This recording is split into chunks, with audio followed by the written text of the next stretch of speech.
अस्सलाम वालेकुम स्टूडेंट। आज का जो हमारा टॉपिक है सेकेंड ईयर की क्लास का, वो है हमारे पास इलेक्ट्रिक फ्लक्स। इलेक्ट्रिक फ्लक्स क्या होता है हमारे पास? Student, the concept of flux describe how much something goes through a given area. कोई चीज है जो क्या कर रही है, एरिया से पास हो रही है हमारे पास, हाउ मच। अब the measure of number of lines, क्या करते हैं जब हम नंबर ऑफ लाइन को मेजर करते हैं of force that pass through the area, जो क्या होती है, पास होती है एक एरिया से, place in the electric field.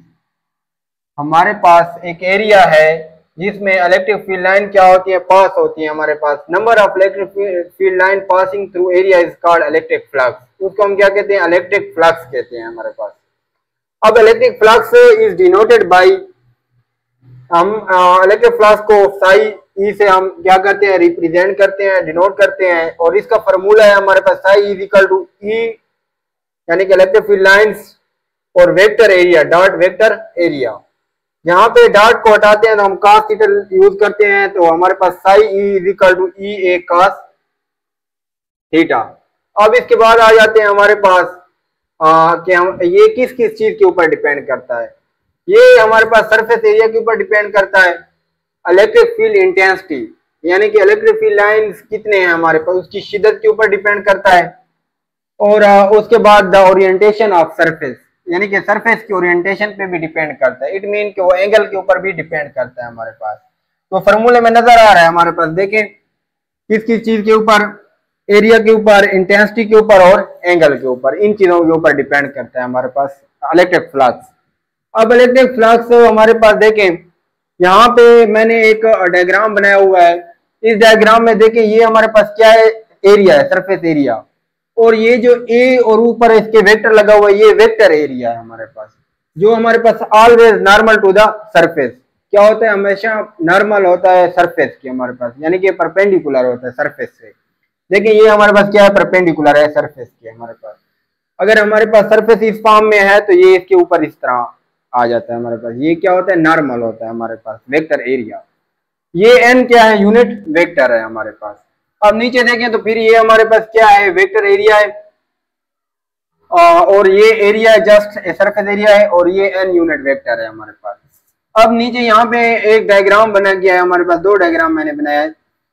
इसमें देखें तो ये इलेक्ट्रिक फील्ड लाइन पास हो रही है हमारे पास, और जो हमारे पास ये सरफेस एरिया है हमारे पास, ये एनी एंगल, कोई भी एंगल इसके ऊपर हो सकता है। तो ये हमारे पास क्या है, वेक्टर एरिया ए, और ये इसके साथ एंगल बना रहा है हमारे पास। अब नीचे एक और डायग्राम बनाया गया, तो इलेक्ट्रिक फील्ड लाइन पास हो रही है हमारे पास, और ये हमारे पास क्या है, वही हमारे पास सरफेस एरिया है, ये उसका वेक्टर एरिया है हमारे पास। और ये देखिए इलेक्ट्रिक फील्ड लाइन पास हो रही है, तो इसको number of electric field line passing through area is called electric flux. इसको क्या कहते हैं, इलेक्ट्रिक फ्लक्स हम कहते हैं स्टूडेंट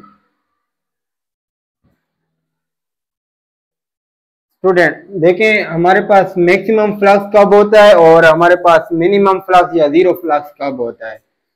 अगर हमारे पास if the surface is place perpendicular to the electric field, अगर हमारे पास क्या हो, सरफेस प्लेस्ड हो perpendicular to the electric field के साथ परपेंडिकुलर हो, सच दैट सरफेस एरिया, उस वक्त जो सरफेस एरिया होगा is parallel to electric field, तो सरफेस एरिया जो है वो पैरेलल होगा इलेक्ट्रिक फील्ड के।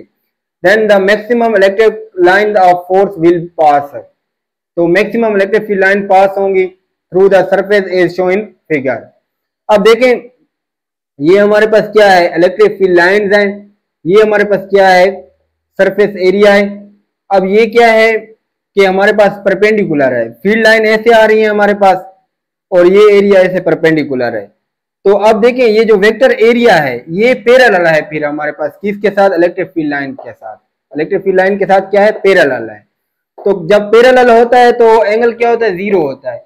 और का जीरो क्या होता है हमारे पास, का जीरो 1 होता है। तो यहाँ पे आ जाता है psi E is equal to E A, यानी कि मैक्सिमम फ्लक्स आ जाता है। क्या आ जाता है, मैक्सिमम फ्लक्स कब होता है, जब हमारे पास क्या हो कि सरफेस हो परपेंडिकुलर, उस वक्त इलेक्ट्रिक फील्ड लाइन जो होती है वो सरफेस एरिया जो है वो क्या होता है, पैरेलल होता है इलेक्ट्रिक फील्ड के साथ।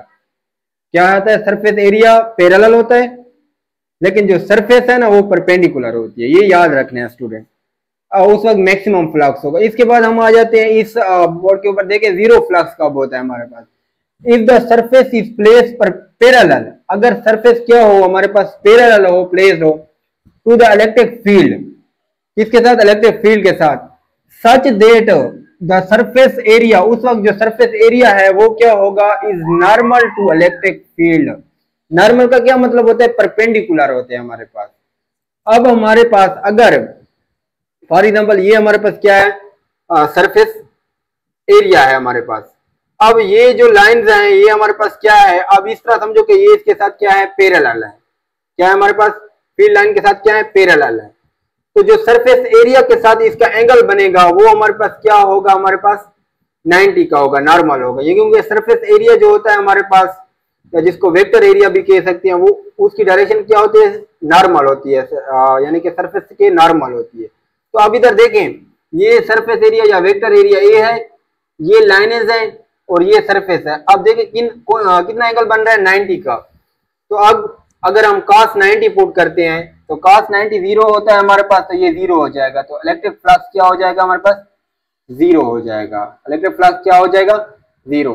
तो स्टूडेंट याद रखना है कि अगर हमारे पास सरफेस क्या हो, हमारे पास पैरेलल हो इलेक्ट्रिक फील्ड के, तो उस वक्त जो हमारे पास number of electric field lines होंगी वो पास नहीं होंगी हमारे पास, और उस वक्त जीरो फ्लक्स होगा। क्या होगा हमारे पास, जीरो फ्लक्स। ये आ गया हमारे पास zero flux. No electric field line of force will pass through the surface. ठीक है, ओके। किसी किस्म का आपके ज़हन में कोई क्वेश्चन है तो आप कमेंट्स बॉक्स में पूछ सकते हैं। अल्लाह।